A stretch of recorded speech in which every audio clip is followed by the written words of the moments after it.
ध्यान दो, वो व्यक्ति जो बहुत भूखा है, बहुत तनाव में है।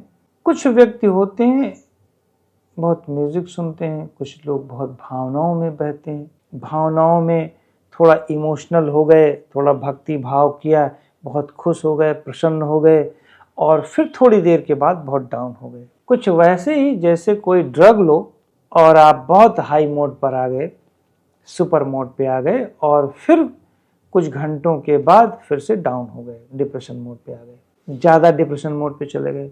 तो जब आप भाव के माध्यम से ऊपर जाते हैं तो आप, चूंकि भाव ही आपका सहारा है, तो आप कुछ देर के बाद फिर वापस आएंगे, फिर भाव को ऊपर ले जाओगे, भाव के माध्यम से फिर हार्मोनल सीक्रेशन कराओगे, अल्टीमेटली आप फ्लक्चुएशन में घूमोगे। किंतु क्रिया योग के माध्यम से आपके अंदर कुछ ऐसी रासायनिक क्रियाएं होती हैं जिससे आपके अंदर एक समझ पैदा होती है। आपको इंद्रियों को कितनी गति देना है, एक्चुअल में गति पर कंट्रोल सिखाया जाता है।